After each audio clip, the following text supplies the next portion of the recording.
Buenas tardes, amantes del caos. ¿Listos para una nueva dosis de política nacional en tono de humor? Pues pongan el hígado a buen recaudo porque lo que se viene sí que los pondrá de mal humor.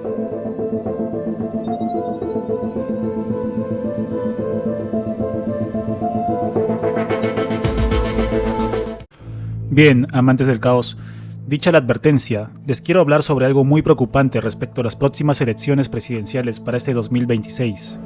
Yo, junto a mi equipo de trabajo de alto standing, hemos reunido información valiosa sobre un patrón de cierto grupo pintoresco de votantes peruanos durante las elecciones presidenciales y lo que podríamos esperar para este 2026.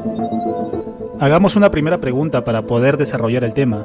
¿Qué nos dicen las últimas encuestas más citadas para febrero de 2026? Tenemos a Renovación Popular de Rafael López Aliaga liderando la intención de voto con un 12%, seguido por la señora más querida del Perú. No, me refiero a la señora del Partido Naranja, Keiko Fujimori, con un 8%, y le siguen con un menor porcentaje Carlos Álvarez, César Acuña, Mario Vizcarra y el inconfundible López Chau, de quien ya hablamos en este canal, con alrededor de un 4%. Pues, si confiamos en lo que dicen los números, podríamos decir que si mañana fuesen las elecciones, tendríamos en segunda vuelta a Porky y a la señora K. Sin embargo, la experiencia nos ha demostrado que hay un factor determinante. Ese factor es el de los indecisos. Son aquellos pequeños seres de luz que reciben la iluminación el mismo día de la votación, algunos en la fila de sufragio, que son capaces de inclinar la balanza electoral y definir el curso del Perú por los próximos 5 años o más.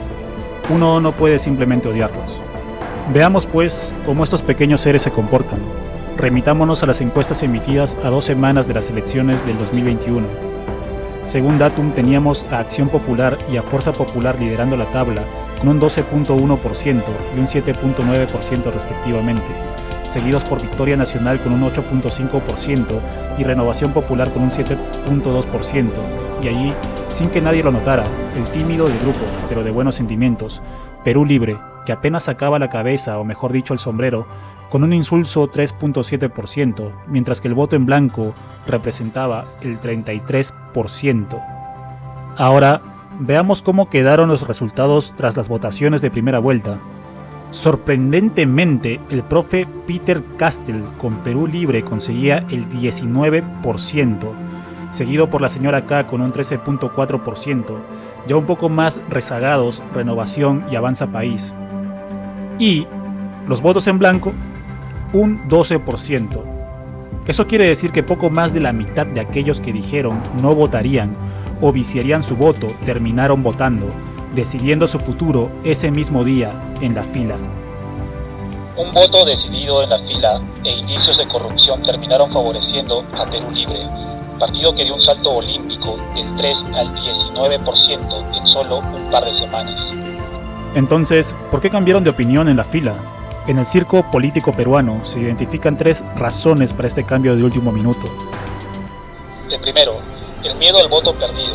El peruano, aunque odia a los candidatos, a veces siente que viciar el voto es darle el poder a otro, y termina eligiendo al que le parece el menos malo. 2. La multa y el trámite. Muchos van a votar solo por la multa, y una vez ahí deciden que ya que están haciendo la fila, mejor eligen a alguien que le caiga bien, o que los hizo reír en algún video de TikTok. 3. El efecto ganador. En la cola se escuchan comentarios como tal candidato está subiendo, y el indeciso se suma a esa ola por curiosidad, o por no quedarse fuera de la tendencia. Ahora, atentos a este dato, el voto de los jóvenes. Para estas elecciones 2026 se estima que 2.5 millones de peruanos votarán por primera vez, los cuales representan un 9.2%. En su extensa mayoría no tienen una sola idea sobre lo que pasa en el país, ni sobre política, y son fácilmente manipulables. El bloque joven, que comprende entre los 18 a 29 años, representa el 25.2%. Este es el bolsón electoral más codiciado por los partidos. En resumen, la falta de interés, el descontento y la ignorancia terminan siendo el voto duro en las elecciones. Con este video no pretendo decirles por quién votar. Ustedes pueden votar por quien les parezca mejor opción, sin pena ni culpa, como lo haría mi tía Lucía de la Cruz. Mañana voto por Keiko, por la concha de su madre. Ya, mira qué mierda, pues ustedes voten porque en chicha le den la gana, pe. ¿Está bien o no? Usted vote porque mierda le la gana, yo voto por Keiko de la mierda. Aquí la opinión es única. ¿Está bien o no? Lo que sí busco es generar conciencia, al menos en el pequeño grupo de personas que puedan ver este video, y explicar la importancia de emitir un voto consciente y por convicción, y así poder evitar los siguientes riesgos. Los riesgos. 1. El triunfo de la realidad paralela. Cuando decides en la fila o por falta de información, te vuelves el blanco perfecto para la desinformación de último minuto.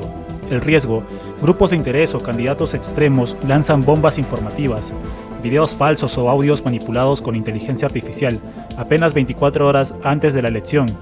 Al no tener un voto decidido, el elector absorbe estos rumores como verdades, permitiendo que alguien llegue al poder basándose en mentiras y no en propuestas. 2. La trampa del voto arrastre ciego. Con el retorno a la bicameralidad en 2026, la cédula es mucho más compleja. El elector desinformado suele marcar el mismo símbolo para presidentes, senadores y diputados por inercia. El riesgo: llenar el Congreso con personas que no tienen ninguna preparación técnica o que incluso representan a economías ilegales como la minería ilegal o narcotráfico, simplemente porque jalaron votos de un candidato presidencial carismático.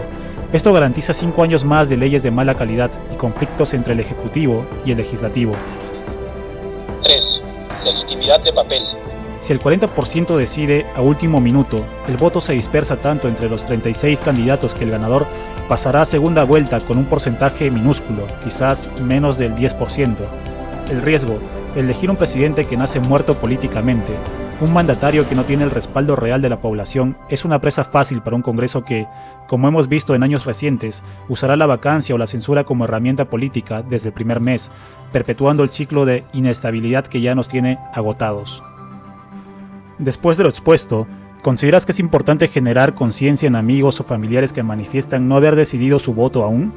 ¿O con aquellos que dicen que no votarán o que simplemente viciarán su voto? ¿Y qué hay de los jóvenes y nuevos votantes? El futuro del país está en quienes tenemos las ideas decentemente claras. Comparte este video para que más personas tomen conciencia y déjame saber lo que piensas en los comentarios. Hasta la próxima.